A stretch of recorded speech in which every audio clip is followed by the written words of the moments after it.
की एमपीएससीचा हा जो निर्णय आहे ह्या सिस्टीमवर आपला भरोसाच नाही. की ऑनलाईन परीक्षा एमपीएससीला नेमकं आताच ऑनलाईन का करायची हा. गरज पडली? बरेच निर्णय आयोगाचे असे झाले. आज तुम्हाला अचानक माहित होतं की आता याचा पेपरच होणार नाही. मेन्सच्या अभ्यासाला तेवढा वेळ मिळतो. मग तिथं करायला पाहिजे. आयोगाने त्याचा विचारच नाही केला. विद्यार्थ्यांचा इतका विरोध का होतो? त्याच लोकांकडे आयोगाचे काम जाऊ शकतं अशी शक्यता आहे. बरोबर. हा, कसं बघतायत विद्यार्थी आता याच्याकडे? 99% मुलं तयार नाही. विरोध करायला पाहिजे की बदल होतोय त्यासाठी स्वतःला तयार केलं पाहिजे. आणि स्वतःची पोळी भाजायचं काम इकडे दुसरीकडे त्यांचं सुरू राहतं. महाराष्ट्र लोकसेवा आयोगानं गट क ची परीक्षा ऑनलाईन घेण्याचा निर्णय घेतला, परंतु आयोगाच्या या निर्णयाला विद्यार्थी मोठ्या प्रमाणात विरोध करतायत. ऑनलाईन परीक्षा घेण्याचा निर्णय आयोगानं रद्द करावा अशी विद्यार्थ्यांची मागणी आहे. कारण जेव्हा ऑफलाईन परीक्षा होतात तेव्हा आमच्याकडं ऍटलिस्ट उत्तरं काय लिहिली आहेत याचा पुरावा तरी राहतो. पण आता जर ऑनलाईन परीक्षा घेतली गेली तर गैरवापर मोठ्या प्रमाणात होईल अशी भीती काही विद्यार्थ्यांच्या मनात आहे. तसंच काही विद्यार्थ्यांचं असंही म्हणणं आहे की याआधी जेव्हा ऑनलाईन परीक्षा झाल्या तेव्हा पेपर फुटीसारखी प्रकरणं पण झाली. पण आता जो GR शासनाने यासाठी काढलेला आहे त्यात पण त्रुटी असल्याचं बोललं जात आहे. तर हा जो सगळा गोंधळ सुरू आहे, तर हा गोंधळ नेमका काय आहे आणि आयोगाचा निर्णय काय आहे याच संदर्भात सविस्तर बोलण्यासाठी आज आपल्यासोबत विशाल भेदुरकर सर आहेत. सरांना ज्ञानज्योती एज्युकेशनच्या माध्यमातून गेली अनेक वर्ष MPSCच्या विद्यार्थ्यांना मार्गदर्शन करण्याचा अनुभव आहे. तसंच त्यांना प्रशासकीय सेवेचा देखील अनुभव आहे. सर, तुमचं मनापासून स्वागत. धन्यवाद. तर सर, पहिलाच माझा प्रश्न आहे की MPSCचा हा जो निर्णय आहे तो जर विद्यार्थ्यांना सविस्तर सांगायचा असेल तर तुम्ही तो कसा सांगा? एक छोटीशी दुरुस्ती आपण करू. गट क एवढीच एक्झाम ऑनलाईन न घेता आयोगाने असं ठरवलेलं आहे की सगळ्या पूर्व परीक्षा म्हणजे अगदी राज्यसेवेची सुद्धा, राज्यसेवेची असेल, गट ब ज्याला आपण म्हणतो PSI STI एक्झाम म्हणतात, कंबाईंड एक्झाम आपण म्हणतो ती, आणि सगळ्या जेवढ्या पूर्व परीक्षा आहेत त्या सगळ्या ऑनलाईन घ्यायचं असं आयोगाने ठरवलेलं आहे. आता याच्यामध्ये चूक की बरोबर हा विषय नाहीये.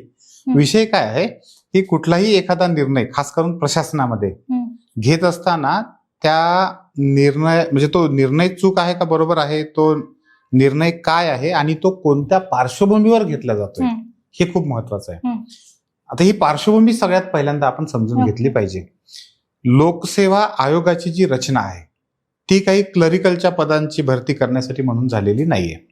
परंतु मागच्या काही दिवसांमध्ये किंवा काही वर्षांमध्ये आपण म्हणतो की क्लरिकलच्या जेवढ्या काही परीक्षा होत्या तर त्या सगळ्याच्या सगळ्या परीक्षा ऑनलाईन पद्धतीने घेत असता प्रचंड मोठ्या प्रमाणामध्ये घोळ झाले.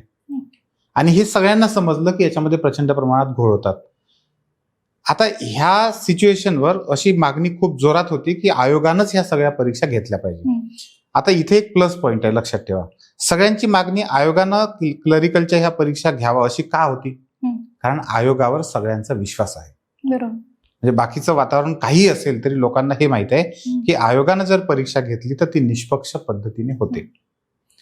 आयोगाच्या सगळ्या परीक्षा या ऑफलाईन होतात, दुसरी महत्वाची गोष्ट.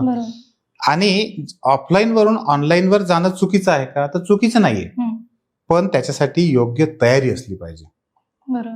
ती वेळ जी आहे आत्ताची मुलांची ती वेळ तशी नाहीये.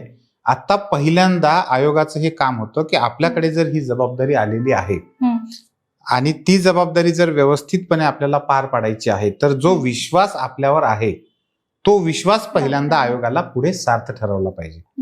आता लोकांच्या मनामध्ये म्हणजे सगळ्या विद्यार्थ्यांच्या मनामध्ये ही भीती का होती? म्हणजे ऑनलाईन एक्झाम बद्दलचं हे जो एक भीती आहे ती का आहे? त्याचं कारण मागचा इतिहास. मागच्या जर काही वर्षाचा तुम्ही इतिहास बघितला तर याच्यामध्ये प्रचंड प्रमाणामध्ये अनेक लोकांचे आयुष्य उद्ध्वस्त झालेले आहेत. अक्षरशः लोक 10-10 वर्ष तयारी करतात. आता अनेक लोक म्हणतात की 10 वर्ष खरंच तयारी करतात का? पण आपल्याला माहित आहे की जनरली एखाद्याला स्पर्धा परीक्षेच्या माध्यमातून यशस्वी व्हायचं आहे तर त्याला 10वी नंतर 12वी नंतर त्याची दिशा ठरवावी लागते. म्हणजे जरी त्याचं कॉलेज सुरू असलं तरी तो त्या दृष्टीनं प्रयत्न करतो, त्या दृष्टीनं तयारी त्याची टप्प्याटप्प्यानं सुरू होते. आणि बरेचदा ग्रॅज्युएशन झाल्यानंतर 3-4 वर्ष जातात. म्हणजे जर आपण तसं पाहायला गेलं तर पूर्ण कालावधी जो आहे सर्वसाधारण विद्यार्थ्याचा तर तो 10 वर्षाचा कालावधी जातो. एखादी व्यक्ती 10-10 वर्ष एखाद्या परीक्षेची तयारी करते किंवा काही परीक्षांची तयारी करते आणि त्या परीक्षेमध्ये ऑनलाईन किंवा अशा पद्धतीनं घोटाळे होतात, तर समोरचा व्यक्ती उद्ध्वस्त होणं साहजिक आहे. बरोबर. आणि असं शेकडो मुलांसोबत, हजारो मुलांसोबत झालेलं आहे. हम्म. आणि हे का झालंय?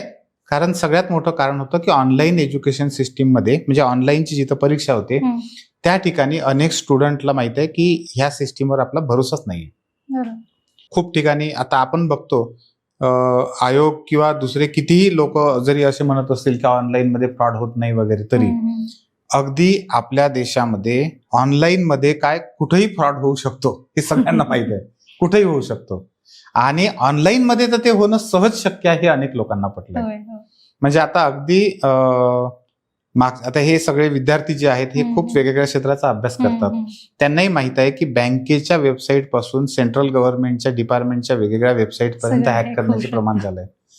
अगदी आजही तुम्ही रोज पेपरमध्ये बघता की ऑनलाईन किती प्रकारचे फ्रॉड Scam होतात. हो.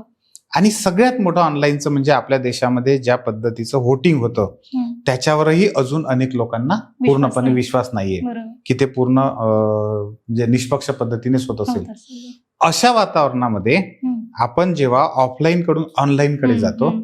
तेव्हा मला असं वाटतं की ही खूप मोठी उडी होती. बरोबर. ती घ्यायला नाही पाहिजे का असं मी म्हणणार नाही, अच्छा. पण ती घेण्याची पद्धत वेगळ्या पद्धतीची असायला हम्म. पाहिजे होती. ऑफलाईनच्या सोबत ऑनलाईन मध्ये जाता आलं असतं. ओके. त्याची पण मग पद्धत हा आत्ताच का बरं हा एमपीएससीनं निर्णय घेतला असेल? कारण बऱ्याच जणांचं असं म्हणणं आहे की ही जी आता तुम्ही उडी पण म्हणलात, हो, हो. तर ती उडी घेण्याचं हीच वेळ का बरं एमपीएससीनं निवडली? प्लस त्याला जोडून माझा असा पण प्रश्न आहे की काही काही जणांचं म्हणणं आहे की ऑनलाईन परीक्षा म्हणजे सरकार फक्त हजारो कोटींचा व्यवसाय चालू करण्याचा, सरकारचा हा थोडक्यात एक बिझनेस आहे. मग ते विद्यार्थ्यांकडून मोठ्या प्रमाणात नाही, फी कसं आहे आता याच्यामध्ये सगळ्यात पहिल्यांदा आहे ना एक गोष्ट आपण लक्षात घेतली पाहिजे. ह्या सगळ्या गदारोळामध्ये काही मुद्दे असे आहेत की ज्याच्यामध्ये काही दम नाही. सरकार पैसे जमा करण्यासाठी हा सगळा उद्योग करते, ह्या मुद्द्यामध्ये काही दम नाही. अच्छा. त्यात काही ते अगदी खोटं आहे, 100% खोटं आहे. म्हणजे हे सगळं जर तुम्ही आकडेवारी बघितली तर तसं काही नाहीये. अच्छा. पण याच्यात एक दुसरी महत्वाची गोष्ट आहे. सरकार करू शकतं किंवा एमपीएससी सुद्धा ते करू शकते. तर इथं काय करायला पाहिजे, खूप जुनी विद्यार्थ्यांची मागणी आहे की सगळ्या ज्या परीक्षा आहेत तर त्या सगळ्या परीक्षांसाठी एक कॉमन फी ठेवायची. समजा लिपिक वर्गीय परीक्षा तुम्ही आपल्या महाराष्ट्रामध्ये 10 घ्या, 20 घ्या, 50 घ्या, 100 घ्या, पण सगळ्या परीक्षांसाठीची एक फी तुम्ही फिक्स करा. आणि मग तो स्टुडंट ज्या कोणत्या परीक्षेला बसत असेल त्याला तुम्हाला वेगळी फी घेण्याची गरज नसायला पाहिजे. असं का करत नाही सरकार? करू शकतं. कारण सरकारचं हे प्रायमरीली काम आहे की हे निष्पक्ष पद्धतीनं व्हायला पाहिजे.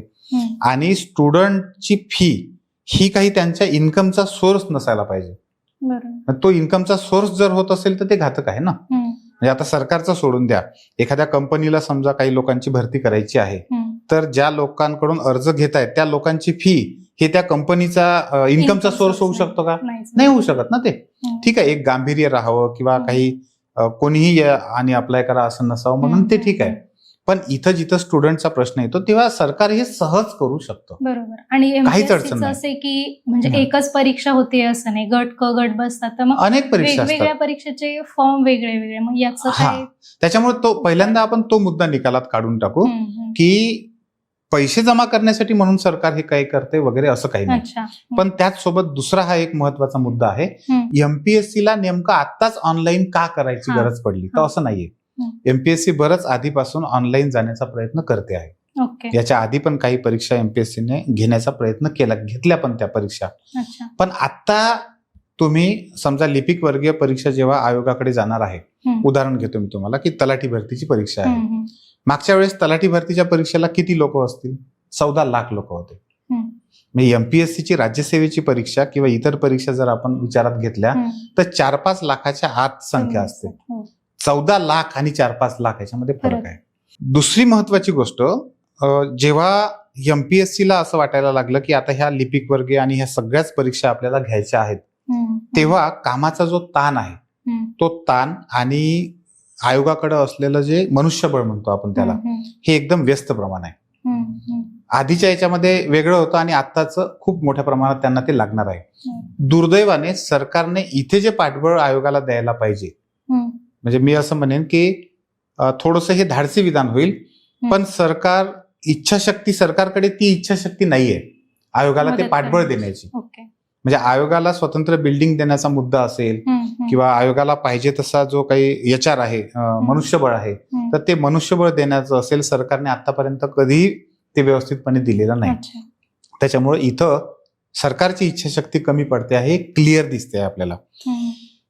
आणि अशा वेळेस मग आयोगावर ते प्रचंड दडपण आहे की हे सगळं घ्यायचं तर आहे पण माणसं नाहीये, बरोबर. तर आपल्याला काय करायचं. मग आयोगाने ऑनलाईन जाण्याचा तो डिसिजन आता घेतला. पण इथंच थोडीशी चूक अशी झाली की आयोगाने ते सिस्टमॅटिक वेनं जायला पाहिजे होतं, किंवा आता कशा पद्धतीनं करायचं आपण आयोगाला नाही सांगू शकत, बरोबर. किंवा आपण तेवढे मोठे नाही आहोत की आयोगाने या पद्धतीने जायला पाहिजे. पण काय करायला पाहिजे तर लोकांना विश्वासात घेऊन मग पुढे जायला पाहिजे. आतापर्यंत म्हणजे बरेच निर्णय आयोगाचे असे झाले की घेतले आणि मग नंतर माघार घेतली. बदलले. आपण मेन्सचा डिस्क्रिप्टिव्ह पॅटर्नचा हो पण हो झालं. हो हो. पण मग आता हा जो निर्णय आहे हो. तो पण तसा होऊ शकतो का? म्हणजे त्याची किती शक्यता आहे की होऊ आता शकतो. तसं होऊ शकेल, किंवा बघा, कधी आयोगाने कसं- ऑनलाईन कडे जाण्यासाठी तयारी किती केली? तुम्हाला खरं सांगू का, आयोगाचे आतापर्यंतचे सगळे निर्णय पाहता जी विश्वासार्हता आयोगाकडे आहे असं आपण म्हणतो, त्याच्यावर पण खूप मोठं प्रश्नचिन्ह लागतं. एक छोटंसं उदाहरण सांगतो तुम्हाला. साधारणतः 2023 मध्ये समितीने स्थापन केली आणि त्याच्यानंतर UPSCचा पॅटर्न MPSCला सुरू झाला. सगळा गाजावाजा झाला. आयोगाने एकदम दणक्यात सांगितलं की कुठल्याही परिस्थितीत ते बदलणार नाही, 2025 पासून आम्ही ते करू. आता तुम्हालाही माहित आहे, तुम्ही पण परीक्षेचा अभ्यास केलेला आहे, मी पण केलेला आहे, परीक्षा पास केली आहे. एखादा विद्यार्थी जेव्हा त्याला माहित असतं की आता आपण जसं म्हटलं की ग्रॅज्युएशन नंतर MPSCची परीक्षा द्यायची आहे, तर तो 10वी-11वी पासून हळूहळू तयारीला सुरुवात करत असतो. म्हणजे अनेक लोकांनी ऑप्शनल विषयाची तयारी साधारणतः 2023 पासून सुरू केली. आज 2026 आहे. म्हणजे आता तुम्ही विचार करा की मागच्या 3 वर्षापासून तुम्ही एखाद्या विषयाचा अभ्यास करतात. तुम्ही पब्लिक ऍडमिनिस्ट्रेशनचा अभ्यास करताय, तुम्ही सायकोलॉजीचा अभ्यास करताय, तुम्ही सोशियोलॉजीचा अभ्यास करताय, आणि आज तुम्हाला अचानक माहित होतं की आता याचा पेपरच होणार नाही. म्हणजे एक किती मोठं प्रचंड एक प्रश्नचिन्ह उभं राहतं एखाद्या समोर. आणि मानसिक स्थिती पण राहत नाही. मानसिक स्थिती कशी त्याची कायम राहील? नाही राहणार ते. बरं, आयोगाने हा डिसिजन घेत असताना काय पूर्वतयारी केली होती याची काहीच आयडिया कोणालाच दिली नाही. अच्छा. ना विद्यार्थ्यांना दिली, कुठली प्रेस कॉन्फरन्स नाही, काही नाही. आयोगानं असं कुठेही म्हटलं नाही की ऑप्शनल रद्द करण्याचा किंवा करावा की नाही करावा याचा आम्ही विचार करण्यासाठी एखादी समिती नेमली आहे. म्हणजे त्यावेळेस ते मुलं हुशार तरी झाले असते. बरोबर. पण त्यांना काहीच म्हणजे काहीच माहित नव्हतं. ज्या दिवशी आयोगाचं नोटिफिकेशन आलं त्याच क्षणाला लोकांना माहित झालं की आता ऑप्शनल नसणार आहे. मग आता ही प्रचंड जी मोठी अनिश्चितता आहे किंवा हे जे एक मानसिक धक्का आहे, हा मानसिक धक्का अनेक लोकांना सहन होत नाही आणि त्याच्या परीक्षेच्या तयारीवर खूप मोठा फरक पडतो. बरं, हा एकच मी तुम्हाला उदाहरण सांगितलं, अशा अनेक उदाहरणं आहेत. मग इथं आयोग काय करू शकलं असतं? अनेक गोष्टी करू शकलं असतं. आयोगाला साधं होतं की आयोगाला अशा अडचणी येत आहेत, त्यामुळे ऑप्शनल घ्यावा की नाही घ्यावा याच्यावर आयोग विचार करतो आहे. एवढं एक 2 ओळीचं जरी काही नोटिफिकेशन असतं तरी लोकांना माहिती देता आला असता. हा वेळ एवढा सगळा वाया घालवला असं आपण म्हणू शकतो. आता ही जी पूर्व परीक्षा ऑनलाईन घेण्याचा जो विषय आहे, सगळ्या परीक्षा, तर आयोग असं एक सांगतंय कारण की याचा निकाल आम्ही लवकर लावू. म्हणजे ऑनलाईन परीक्षा घेतल्यामुळे फास्ट निकाल लागेल. पण मागच्या 2-3 परीक्षांचे जर तुम्ही निकाल बघितले तर आयोगाने परीक्षा ऑफलाईन घेऊन सुद्धा 1 महिन्याच्या आत निकाल लावलेले आहेत. आणि 1 महिन्याच्या आत कोणालाच निकाल नको आहे असं नाहीये. हा, काही गरज नाहीये. म्हणजे 1 महिन्यात जरी आयोगाने व्यवस्थित निकाल लावला ना तरी खूप झालं.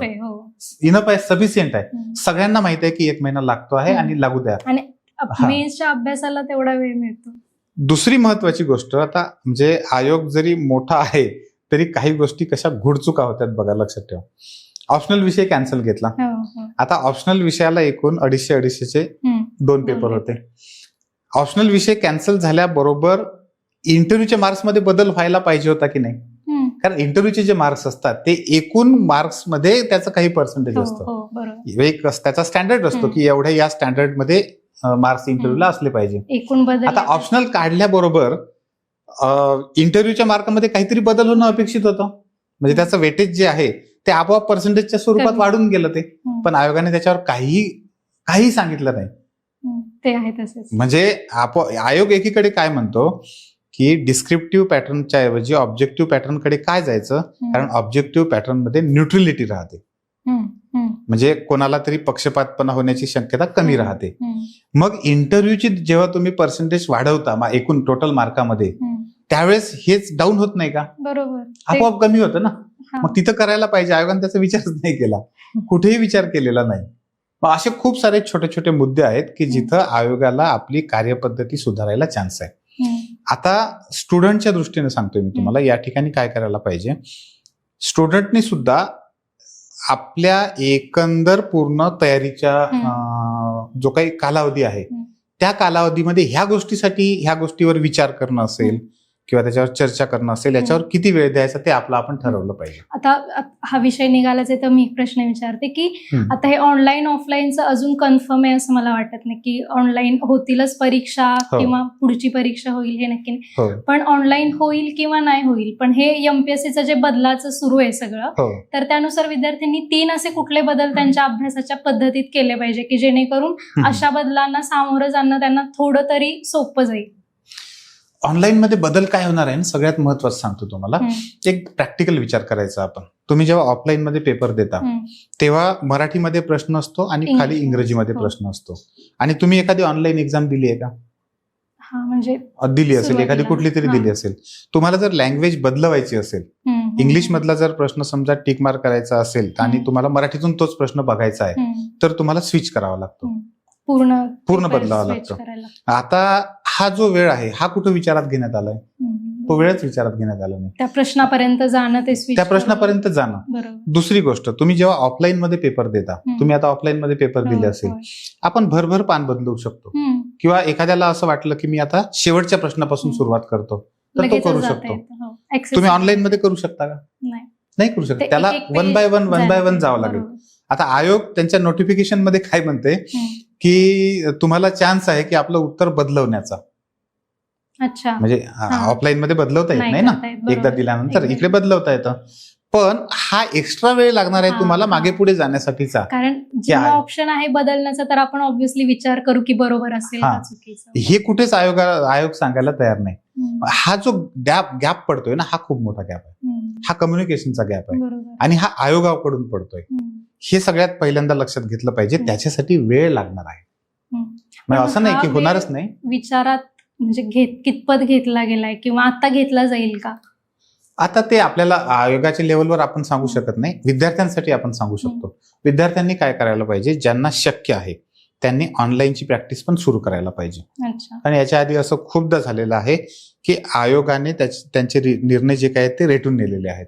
मे बी हे पण नेऊ शकतं. आता डिजिटल लिटरसीचा पण मुद्दा आहे, म्हणजे आता त्याच्यात ग्रामीण, शहरी किंवा मराठी माध्यम, इंग्रजी, तो पण मुद्दा येतो. तर खास करून ज्या विद्यार्थ्यांचं आर्ट्स मधून शिक्षण झालेलं आहे आणि ऑनलाईनच्या कुठल्याही बॅकग्राऊंड त्यांचं अजिबात नाहीये, त्यांच्यासाठी मोठा फरक आहे तो. मग त्यांनी तर पहिल्यांदा ही तयारी सुरू करायला पाहिजे. दुसरी महत्वाची गोष्ट अशी की खूप महत्वाचं आहे की स्टुडंट जेवढे आहेत त्यांनी एक विशिष्ट वेळच फक्त ह्या सगळ्या कामासाठी दिला पाहिजे. बाकीचा आपला जो अभ्यास आहे हा ऑनलाईन घ्या की ऑफलाईन परीक्षा घ्या, कंटेंट तोच असणार आहे. ज्या गोष्टी आपल्या अखत्यारीत नाहीये किंवा ज्याच्यावर आपलं डिसिजन चालत नाही, आपलं कंट्रोल जिथं आपला नाहीये, त्याच्यावर खूप जास्त वेळ विचार करण्यामध्ये हे नाही. परंतु आयोगाने सुद्धा हा विचार केला पाहिजे की आयोगानं कुठल्याही परिस्थितीमध्ये आपण हा जो कम्युनिकेशनचा गॅप आहे हा दूर केला पाहिजे. आणि याच्यात करण्यासारख्या खूप साऱ्या गोष्टी आहेत. आयोगाच्या लेवलवर आयोग अनेक गोष्टी करू शकतो आणि हे कम्युनिकेशनचा जो गॅप आहे हा गॅप दूर करून लोकांचा विश्वास किंवा आपल्या स्टुडंटचा विश्वास संपादन करून आयोग, जसं बघा एक साधी गोष्ट आहे, इंटरव्ह्यू मध्ये एखादा विद्यार्थी गेला की तो थोडासा घाबरलेला असतो, पण आयोगात बसलेले जे लोक असतात ते काय म्हणतात की ठीक आहे, तुम्ही नॉर्मल व्हा आणि तुम्ही तुमच्या प्रश्नाचे उत्तर द्या, टेन्शन घेऊ नका. समजा तुम्हाला भाषेची काही अडचण येत असेल तरी ते समजून घेतात, म्हणजे ते विश्वास घेतात आणि तुम्हाला सांगतात की तुम्हाला घाबरवणे हा आमचा उद्देश नाहीये, तर तुम्ही जसे आहात तसे तुम्हाला समजून घेणे हा आमचा उद्देश आहे. आता इथं पण आयोगाने हीच भूमिका घेतली पाहिजे. आयोगाने काय घेतलं पाहिजे की आम्हाला ओरिजिनल मेरिटचे लोक शोधायचे आहेत. ते ऑनलाईन मध्ये आहेत का ऑफलाईन मध्ये आहेत, इंग्लिश मधले आहेत का मराठीतले आहेत, याच्याशी आमचा संबंध नाहीये. तर आम्हाला ओरिजिनल ज्यांच्यात मेरिट आहे असे लोक शोधायचे आहे. आणि हे जर हा विश्वास जर आयोगाने देऊ शकले स्टुडंटला तर मग खऱ्या अर्थानं म्हणतो आपण की हा जो बदल आहे तो लोकांकडूनच स्वीकारला जाईल. पण मग विद्यार्थ्यांचा इतका विरोध का होतोय? म्हणजे फक्त पेपर फुटीचं हे एकच कारण आहे का, की तुम्ही आता म्हणलात विश्वासाचं ते नाही, हे कसं 2-3 शकतं? कारण आहेत. एक ओके. पेपर फुटीचं कारण आहेच ओके. आणि हे ताजं आहे. हम्म. म्हणजे अलीकडचं मी जसं म्हटलं की ही पार्श्वभूमी आहे आपल्याला आता लाभलेली, हम्म. त्याच्यामुळे ते सगळ्यात मोठं कारण आहे. हम्म. दुसरं सगळ्यात महत्वाचं कारण आहे की त्याच्यासाठी तयारीसाठीचं जे काही एक कॉन्फिडन्स लागतो हम्म. तो कॉन्फिडन्स नाही. अच्छा. एमपीएससी मध्ये बहुतांश विद्यार्थी हे ग्रामीण भागातले असतात हम्म. आणि ग्रामीण भागातल्या विद्यार्थ्यांना ऑनलाईनच्या परीक्षांचा पाहिजे तसा सराव अजून नाहीये नाही बरोबर. आणि तो सराव व्हावा याच्यासाठी आयोगानं काही केलेलं नाहीये. हम्म. तो सराव झाल्यानंतर जर घेतलं तर गोष्ट वेगळी आहे. बरोबर. त्यामुळे आता त्याला विरोध आहेच. हम्म. आणि सगळ्यात मोठी भीती, ज्या लोकांनी पहिले घोटाळे केलेले आहेत त्याच लोकांकडे आयोगाचे काम जाऊ शकतं अशी शक्यता आणि बरोबर. हा, कारण ते कोण आणि conduct बरेचदा आहे ना करणार आपल्या ते सिस्टीम पण मध्ये आहे. कसं होतं तुम्हाला सांगतो. एखादा व्यक्ती एखादी कंपनी चालवतो, काहीतरी फ्रॉड करतो हम्म. आणि मग ती कंपनी धोक्यात येते. हम्म. तोच व्यक्ती काय करतो, स्वतःच्याच नावानं दुसरी कंपनी चालू करतो हम्म. किंवा दुसऱ्या कोणाच्या तरी नावानं एखादी कंपनी चालू करतो आणि पुन्हा तेच काम चालू करतो. बरोबर. आणि फक्त आपले जे poster पोरं बनवतात. आहेत, आपले पोरं हे हुशार आहेत. हम्म. आपल्या पोरांना माहित आहे की हे ज्या लोकांनी हे घोटाळे इकडे केलेले आहेत ऑनलाईनच्या मदतीनं, तेच लोक आयोगामध्ये करणार नाही असं अजिबात नाही. हम्म. आणि त्यामुळे याला खरा विरोध आहे. अच्छा. आणि मला असं वाटतं व्यक्तिशः हम्म. की त्याच्यामध्ये काही चुकीचं नाहीये. म्हणजे ही जी भीती आहे ही एकदम करेक्ट भीती आहे. ओके. मग तुमचं जर पर्सनल मत विचारलं तर ऑनलाईन परीक्षा झाल्या पाहिजे की ऑफलाईन झाल्या पाहिजे? म्हणजे लॉंग ऑनलाईनवर जायला हरकत नाही, पण ही योग्य वेळ नाही. माझ्या मताने आता ऑफलाईनलाच व्हायला पाहिजे. आयोगाने एक सिस्टमॅटिक पद्धतीनं 2 वर्ष 3 वर्ष तयारी करायला पाहिजे त्या दृष्टीनं. आणि जेव्हा लोकांना वाटेल की यस आपण तयार आहोत त्याच्यासाठी, तेव्हाच तुम्ही त्या ठिकाणी ऑनलाईन घ्यायला पाहिजे. आता ऑफलाईननं घेणं सहज शक्य आहे. पहिली गोष्ट, काहीच प्रॉब्लेम नाही, अगदी सहज पॉसिबल आहे. आणि हेही तुम्हाला सांगतो, ऑफलाईन पद्धत ही साधी सरळ सोपी आहे. आयोगाने सुद्धा, आता त्यांच्यावर दुसरे कुठले प्रेशर असतील ते मला माहित नाही, पण ज्या प्रमाणामध्ये आयोगाला अधिकार आहेत त्या अधिकारांचा जर वापर केला तर 14 लाख नाही 30 लाख जरी लोक असतील तरी आयोग निष्पक्ष पद्धतीने ऑफलाईन पद्धतीने एक्झाम घेऊ शकतो. आता ऑफलाईनचं म्हणजे ह्युमन रिसोर्सेसचा जर विचार करायचा झाला तर ऑफलाईनला जितका लागणार आहे ऑनलाईनला पण तितकाच किंवा त्यापेक्षा जास्तच लागणार आहे. ते सगळं मॅनेजमेंट असेल. आणि मला सांगा, आयोगाला हे जे काही परीक्षा घेण्यासाठी जी काही यंत्रणा लागते, ही यंत्रणा आयोग काय पूर्ण वेळ स्वतःकडे जे लोक आहेत त्यांच्याच मार्फत करते का? असं अजिबात नाही ना. तुम्हाला माहिती, मी अधिकारी होतो त्यावेळेस मी पण एमपीएससीच्या परीक्षांना कंडक्ट केलेल्या आहेत, आपण करतो. मग तसं कर्मचारी आयोगाकडे नाहीये असं नाही म्हणता येत ना. राज्य सरकारचे जेवढे आहेत तेवढे आहेत सगळे. दुसरी गोष्ट, आयोगाला अशा वेळेस मदत घेण्याची पूर्ण हे आहे, अधिकार आहेत ते. आणि सरकार त्याला नाकारू शकत नाही, कारण सरकारच त्यांच्याकडे देतं ना. भरतीचं काम जे आहे ते कोण देतं? सरकारच देतं. मग सरकार अशा वेळेस असं म्हणू शकत नाही की मागच्या वेळेस तुम्हाला 100 लोक दिले होते, आता 200 लोक आम्ही देणार नाही. लोक आहेच, लोकांना पाहिजे तेवढे लोक आहेत, फक्त आयोगाकडे पण ती इच्छाशक्ती पाहिजे ऑफलाईन घेण्याची. आणि आता ऑफलाईनच घ्यायला पाहिजे असं माझं व्यक्तिशः मत आहे. ऑनलाईन आणि ऑफलाईन याचा विचार केला तर विद्यार्थ्यांच्या दृष्टीनं मानसिक दृष्ट्या काही फरक आहे का या दोन्ही याच्यात, किंवा कसं बघतायत विद्यार्थी आता याच्याकडे? आता तर मला असं वाटतं की ऑनलाईन घेण्यामध्ये विद्यार्थ्यांचं नुकसान आहे. ओके. त्याचं कारण असं आहे की विद्यार्थी मानसिकरित्या 99% मुलं तयार नाहीत. 1% मुलांचं सोडून द्या, पण 99% लोक तयार नाहीत. त्याच्यामुळे ऑफलाईन परीक्षा घेणे हे आयोगासाठी पण चांगलंच आहे. आयोगाने पण तोच विचार केला पाहिजे. दुसरं असं की पुढे तुम्ही हळूहळू जाऊ शकता. पुढे ऑनलाईन गेलं तर मग त्याचा परिणाम कसा होईल? म्हणजे त्याचे काही पॉझिटिव्ह ऑनलाईनचे असतील का, किंवा असं कुठं दुसऱ्या राज्याने ऑनलाईन परीक्षा कंडक्ट केल्यात ज्या? मला खरं तुम्ही विचाराल ना तर मला आतापर्यंत ऑनलाईनच्या याचा काही पॉझिटिव्ह रिझल्ट कुठल्याही याच्यामध्ये दिसलेला नाही. ओके. कारण आणि फक्त परीक्षाच पद्धती म्हणून नाही, सगळ्या गोष्टींमध्ये तुम्ही बघा, जिथं जिथं ऑनलाईन आलेलं आहे, फक्त काय झालेलं आहे की लोक बदललेत. पण असं आपण अजिबात म्हणू शकत नाही की ऑनलाईन आल्यामुळं गैरप्रकार कमी झाले. फक्त पद्धती बदलल्या.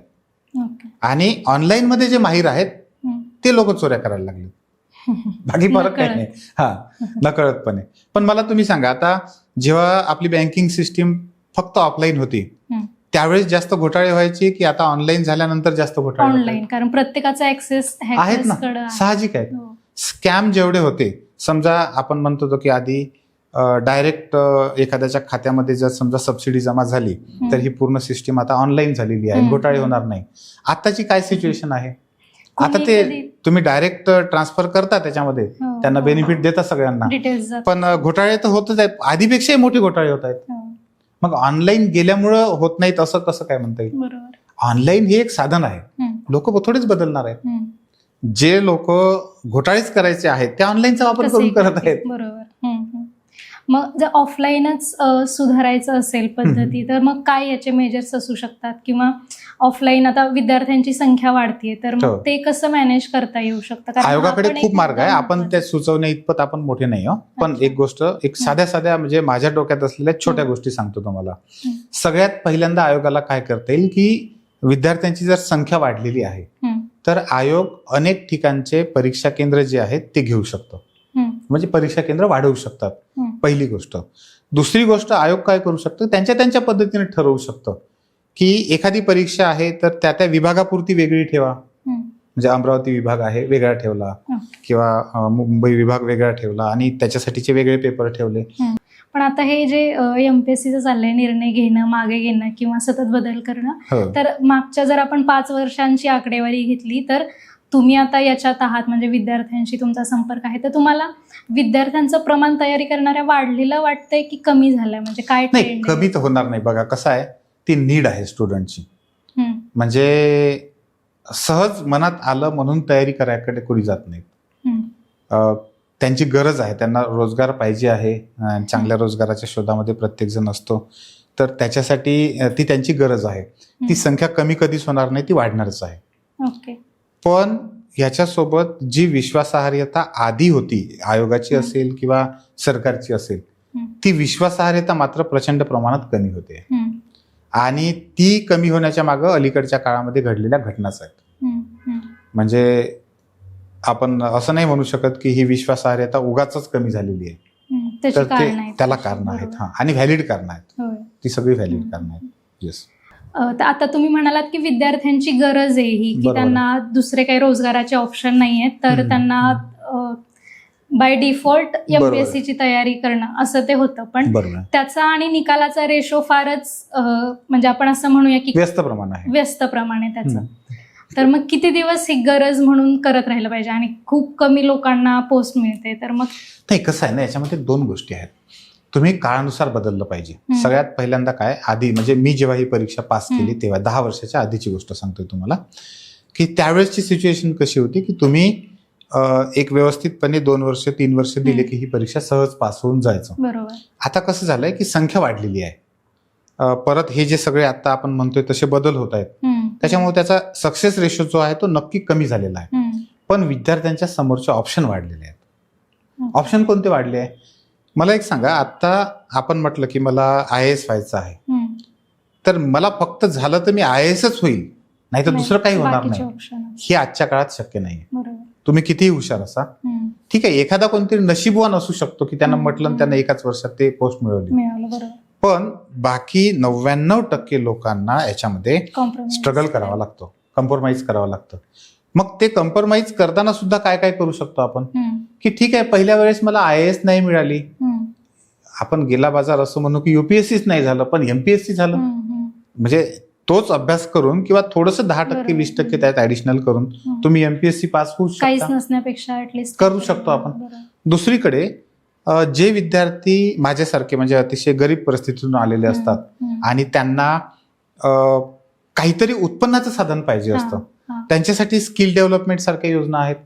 आजच्या काळामध्ये आता तुम्ही स्वतः या सगळ्या कंटेंट आणि या सगळ्या कामामध्ये आहात, एक 2-3 महिने एखादा डिजिटल मार्केटिंग सारखा चांगला कोर्स जर एखाद्यानं केला तर त्याला त्याच्या खर्चापुरते पैसे काढणं पॉसिबल आहे की नाहीये? वर्षभर जर त्याने त्याच्या खर्चापुरते काढले तर तो 10-20 हजार रुपये पुढच्या वर्षामध्ये आपल्या अभ्यासाच्या सोबत फॅमिलीला देऊ शकतो की नाही देऊ शकत? नक्कीच देऊ शकतो. मग हे करायला कोण अडवलेलं आहे? बरं, डिजिटल मार्केटिंग हे काय एकच कौशल्य आहे का? अशा अनेक गोष्टी आहेत, म्हणजे आता डेव्हलप करू खूप आहे. 250-300 प्रकारचे कोर्सेस आहेत की जे आपण सहज करू शकतो, कोणीही करू शकतो. बरोबर. आपली आपली ॲबिलिटी कशात आहे, आपलं स्किल सेट कशात आहे, आपलं ते ओळखता उपजत आलं पाहिजे. ह्या सगळ्या गोष्टी आपण ते करू शकतो. बरोबर. त्याच्यामुळे ते का करू नये? बरोबर. आधीच्या काळामध्ये ते होतं तेव्हा त्याची गरज नव्हती, पण आता त्याची गरज आहे, ते सोबत केलंच पाहिजे. किंबहुना माझं तर वैयक्तिक मत असं आहे की 10वीच्या नंतर तुम्ही कुठलंही शिक्षण घेत असा, तुम्ही स्वतःचे काही स्किल ओळखून ते स्किल डेव्हलप केले पाहिजे. बरोबर.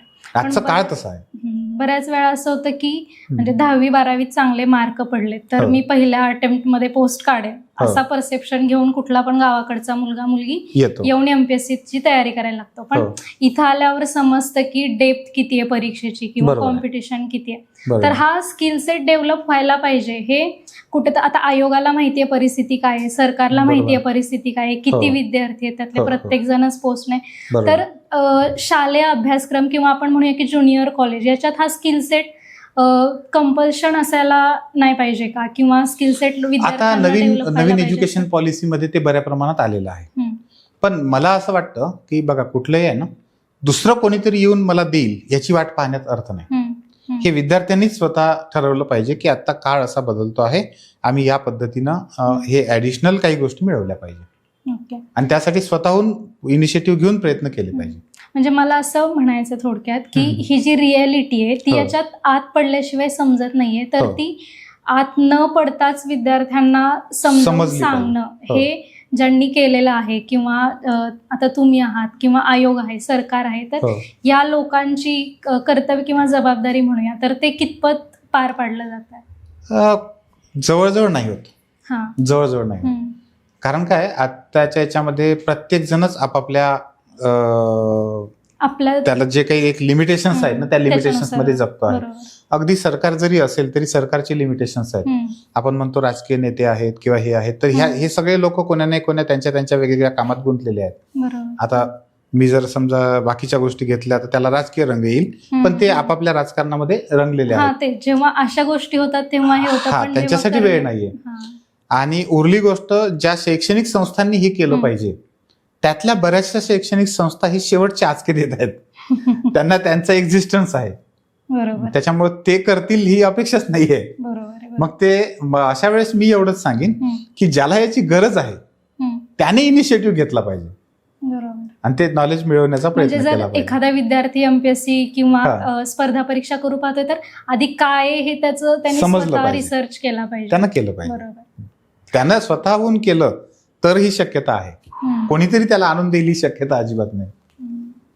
पण सर, आता हे जे बदलाचंच आपण बोलतोय सगळं, तर आता एकीकडे AI आलंय, डिजिटल लिटरसी, एवढं जग सगळं AI वर चालतंय, कॉम्प्युटरवर चालतंय. या सगळ्यात MPSC कुठं तर काळाच्या मागेच चालली आहे अजून, असं नाही वाटत आहे का तुम्हाला? म्हणजे हा बदल ऑनलाईनचा पण करायचा असेल तर आतापर्यंत ती प्रोसेस सुरळीत व्हायला पाहिजे होती, तिथं कुठेतरी आधीच करायला पाहिजे होतं आयोगाने. बरोबर आहे ना, आधी करायला पाहिजे होती, तयारी करायला पाहिजे होती. आता एकदम तहान लागल्यावर विहीर खोदणं ज्याला म्हणतो ना आपण, आणि ती विहीर पण अशी खोदली की आता हे ऑनलाईन पद्धत सुरळीत व्हायला 5 वर्ष लागतील, तोपर्यंत AIचं नवीन काहीतरी आहे, तेव्हा अजून ते ट्रान्झिशन करणं, मग हा लॉंग टर्मचा विचार बरोबर झालाय. नाही, ते तर नाहीच आहे, पण निदान आयोगाला असं करता आलं असतं की किमान 2 वर्षापासून 3 वर्षापासून ह्या प्रोसेस सुरू करता आल्या असत्या आणि लोकांना जेव्हा विश्वास पटला असता की नाही, आयोगानं ज्या परीक्षा घेतलेल्या आहेत त्याच्यामध्ये आहेत व्यवस्था, त्यांनी घेतलेल्या पण आहेत परीक्षा, तेव्हा ते एकदम तयार झाले असते. तुम्ही म्हणताय की नाही आता पुढच्या महिन्यामध्ये परीक्षा आहे ती आता आपण ऑनलाईन पद्धतीने घेतोय, नाही ना पॉसिबल, ते शक्यच नाही आणि ते कोणीच स्वीकारणार नाही. सर, आता आपण हा निर्णय वगैरे तर बऱ्यापैकी समजून घेतला, पण हा निर्णय जर आयोगाला लागू करायचा आहे तर सगळं सरकारी यंत्रणांवर तर अवलंबून नाही, त्याच्यात प्रायव्हेट प्लेयर्सचा पण सहभाग असेल, तर त्यांचा किती आणि कसा रोल असेल या सगळ्यात? तीच तर खरी कोम आहे. हे सगळ्यांनाच माहित आहे की प्रायव्हेट प्लेयर्सची मदत घेतल्याशिवाय आयोग ह्या परीक्षा ऑनलाईन पद्धतीने घेऊ शकत नाही. बरोबर. आणि प्रायव्हेट प्लेयर्सची काय विश्वासार्हता आहे हे मागच्या काही दिवसांमध्ये दिसलेलं आहे. अजिबात नाही. म्हणजे अगदी TCS घ्या की कोणी पण घ्या तुम्ही, कोणाचीच ती विश्वासार्हता राहिलेली नाही आणि त्यामुळेच विद्यार्थ्यांकडून याला प्रचंड विरोध होतो आहे. आणि म्हणून बेस्ट वे ह्या सगळ्या चर्चेचा जर सूर काढायचं म्हटलं तर मी तुम्हाला आता असं सांगेन की आयोगाने सपशेल माघार घेतली पाहिजे. प्युअरली आता ऑफलाईन जायचं, स्टेप बाय स्टेप विद्यार्थ्यांना तयार करायचं, कसं करायचं काय करायचं ते आयोगाला चांगलं माहित आहे.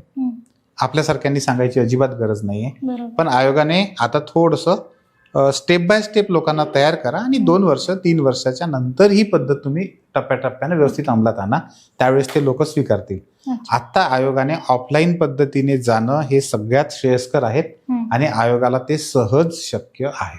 आयोगानं ऑनलाईन जायचंच ठरवलं तर कोणत्या विद्यार्थ्यांना नेमका याचं नुकसान जास्त होईल, आणि जर ऑनलाईन जायचंय तर ज्यांना तयारी करायची त्यांनी अप्रोच कसा ठेवायला पाहिजे याच्याकडे? ऑनलाईन परीक्षा वेगवेगळ्या ज्या आहेत त्या जर दिल्या नसतील आपल्या लोकांनी कोणत्या, तर आता दिल्या पाहिजे. ओके. आणि सगळ्यात महत्वाचं की डेमो झाले पाहिजे याचे खूप सारे.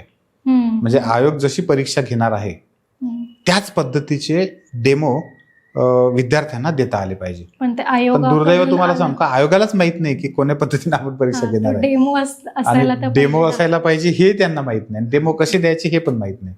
तर आयोगच जिथं पूर्ण अंधारामध्ये आहे तिथं आपले स्टुडंट अंधारात असणं साहजिक आहे आणि म्हणूनच हा सगळा गोंधळ चालू आहे. जर आयोगानं आधीच हे डेमो अरेंज केले असते, वेगळ्या पद्धतीनं लोकांना नेता आलं असतं, खूप साऱ्या पद्धती आहेत, पद्धती नाही असं नाही, इच्छाशक्ती पाहिजे, तर मग हा गोंधळ झालाच नसता. पण विद्यार्थ्यांना मी एवढंच सांगेन, ह्या अतिशय महत्वाच्या वेळेला तुम्हाला हे सांगेन की ज्या गोष्टी आपल्या कंट्रोलमध्ये नाहीत त्यावर खूप जास्त वेळ तुमचा देऊ नका. ज्या पद्धतीने तयारी होईल असं तुम्हाला वाटतं, तर तुम्हाला असं वाटतंय की ऑनलाईन पद्धतीने तयारी होईल तर त्याची माहिती जास्तीत जास्त घ्यायचा प्रयत्न करा, सराव जास्तीत जास्त करायचा प्रयत्न करा, परीक्षेला सामोरं जा. आणि समजा तुम्हाला असं वाटतं की ऑफलाईन पद्धतीने परीक्षा झाली तर इट्स वेल अँड गुड, सगळ्यांसाठी ते चांगलंच आहे आणि सगळ्यांनाच त्या सगळ्या गोष्टींची सवय पण आहे, त्याच्यामुळे तो काहीच प्रश्न नाही आहे. पण तुम्ही अंधारात राहणं जे आहे ते टाळलं पाहिजे असं मला वाटतं. मग सर, विद्यार्थ्यांनी आता जे आंदोलनाचं सगळं सुरू केलंय, तर मग तुम्हाला काय वाटतं की विद्यार्थ्यांनी आता ह्या बदलाला विरोध करायला पाहिजे की बदल होतोय त्यासाठी स्वतःला तयार केला पाहिजे? नाही, बघा कसं आहे ना, विरोध करणं ज्यांचं काम आहे ते त्यांचं काम करत आहेत, त्यात चुकीचं काही नाहीये. आपण लोकशाहीमध्ये राहतो, लोकशाही काही फक्त पुस्तकात वाचायसाठीची नाहीये. एखादा निर्णय नाही पटला त्याला विरोध करणं हे आपल्याला दिलेला तो हक्क आहे आणि ते जे लोक आहेत ते लोक बजावत आहेत त्यांनी तो बजावलाही पाहिजे, त्यात काही प्रॉब्लेम नाहीये. पण प्रत्येक विद्यार्थ्याने स्वतःचा जो विचार म्हणतो आपण तो पण यावेळेस असा केला पाहिजे की यदा कदाचित समजा हे नाही झालं तर ऑनलाईन साठी मी तयार कसं राहील ह्या दृष्टीनं पण प्रयत्न केले पाहिजे. आपण आंदोलन करतो म्हणजे 24 तास आंदोलनात राहतो का? समजा आंदोलन ज्या दिवशी असेल, समजा आता मी पुण्यात राहतो, पुण्यात आंदोलन आहे त्या दिवशी मला जायचं आहे, तुम्हाला ती भूमिका पटते, तुम्ही गेले तिथे तास 2 तास 4 तास 1 दिवस पकडा, खूप झाला. बाकीचा वेळ तर तुमच्याकडे आहेच. बाकीचा वेळ जर का तुम्ही समजा याच्यावर गप्पा करण्यामध्ये आणि त्याच्यावर वादविवाद करण्यामध्ये जर तुम्ही वाया घालवत असाल तर मग तुम्ही स्वतःच्या हाताने स्वतःचं नुकसान करून घेताय. कारण तुम्हाला सांगतो, समाजामध्ये एक वर्ग नेहमीच असा असलेला आहे की गावाकडे एक म्हण होती आधी की चोरांना समजा एखाद्याच्या घरी चोरी करायची असेल, गावाच्या एका टोकाला जर त्याचं घर असेल तर दुसऱ्या टोकाच्या जिकडं रस्ता आहे ना तिकडे लोक चोर आले म्हणून तेच चोर हे करायचे, लोक सगळे तिकडे पळायला लागले की इकडे चोरी करून मोकळे व्हायचे. तर तसं आपल्या ह्या सगळ्या व्यवस्थेमध्ये पण असे चोर अजूनही आहेत. ते काय करतात की सगळ्या लोकांना आरडाओरडा करून एकत्र करून त्यांचं लक्ष डायव्हर्ट करतात दुसऱ्याच गोष्टीकडे आणि स्वतःची पोळी भाजायचं काम इकडे दुसरीकडे त्यांचं सुरू राहतं. तर आता हे कोण आहेत काय आहेत हे ज्याचं त्यांना ओळखलं पाहिजे. सगळ्याच काही गोष्टी आपण उघड करून सांगू शकत नाही आणि कॅमेऱ्यावर तर कधीच सांगू शकत नाही, हे तुम्हालाही चांगलं माहित आहे. पण प्रत्येक विद्यार्थ्याला मी एवढं आवाहन करेन की चळवळींमध्ये सामील व्हा, नक्की व्हा, काही प्रॉब्लेम नाही, पण स्वतःच्या अभ्यासाकडे स्वतःच्या हिताकडे अजिबात दुर्लक्ष करू नका. कशाला किती वेळ दिला पाहिजे हे आपण ठरवलं पाहिजे. तर हे होते डॉक्टर विशाल भेदुरकर सर, ज्यांनी आपल्याला MPSCचा हा जो ऑनलाईन परीक्षेचा निर्णय आयोगाने घेतलाय त्याबद्दल सविस्तर माहिती सांगितली. जर विद्यार्थ्यांना या निर्णयाबाबत किंवा MPSC परीक्षेबाबत कुठलेही प्रश्न असतील तर कमेंट बॉक्समध्ये नक्की सांगा आणि ज्ञानज्योती एज्युकेशन या यूट्यूब चॅनलला सबस्क्राईब करायला विसरू नका. तसं सर, तुम्ही आलात आणि तुमचं एवढं मोलाचं मार्गदर्शन विद्यार्थ्यांसाठी दिलं, हा निर्णय इतक्या सोप्या शब्दात आपण म्हणूया सगळ्यांना समजावून सांगितला त्याबद्दल तुमचे धन्यवाद. थँक्यू.